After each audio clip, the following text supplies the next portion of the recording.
Going through a breakup and a betrayal is not a happy adventure, so you want to take advantage of every tool that's out there. One of the simplest tools that you can use and put in practice today is writing. You don't need any fancy laptop, pen and paper will do just fine, but whatever you prefer.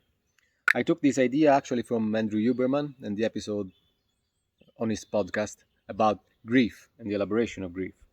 The idea is that if you write the same story again and again, it becomes boring. I'll go into details and explain why that happens.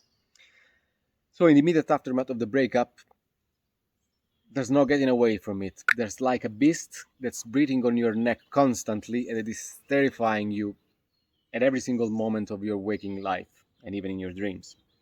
The past comes back at you and has to be redefined. You have to grow through it again, even if you thought it was dealt with.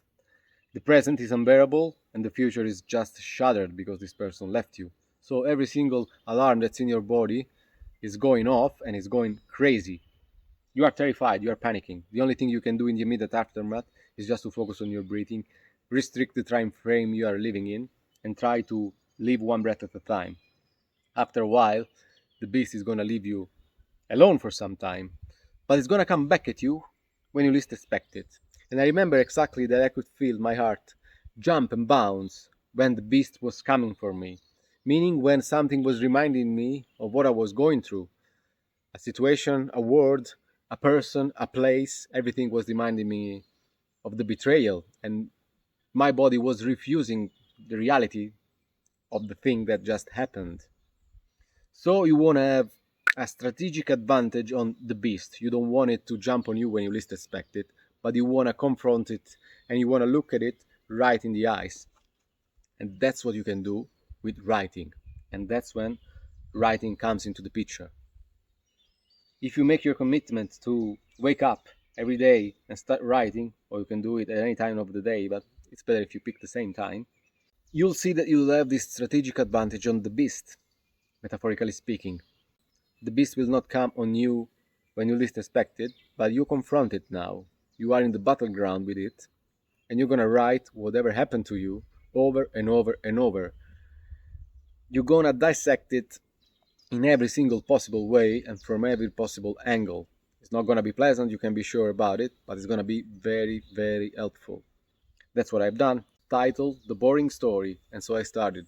Boring story number one, boring story number two, boring story number three, day in and day out.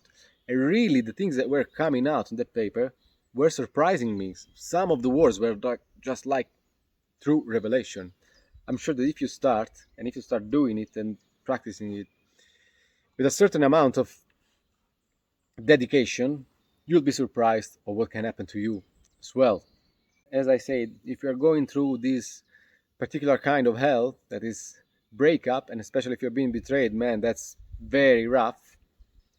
You wanna get your hands on every single tool that can help you, and this one has no cost. It's free, it's simple, it's easy. Just do it, even if you don't have anything to write, even if you have never written before. That can be the beginning of your page. I've never written before. I don't know what to write today. I feel stupid, and so on and so forth. The important thing is that you keep doing it day in and day out. I think the principle that's behind it is one of progressive desensitization to a threat. You know, if you are scared of snakes, you can't even look a picture of a snake. But if you progressively you start, looking maybe at a simple drawing of a snake, then you move to the picture, then you go to a zoo and have a look at them, you can get to the point over the course of a few months that you can pet one and keep it in your hands. And so all of a sudden you overcame your fear. I think this is the principle that's behind this writing idea and this making the threat boring, making the beast boring. You will notice after a while that the beast will go back to sleep and you'll be better day after day after day. Don't expect linear progress because it never happens. But over the course of a few months, you'll be in a different place. So I hope this helps. I hope this works for you, and take care.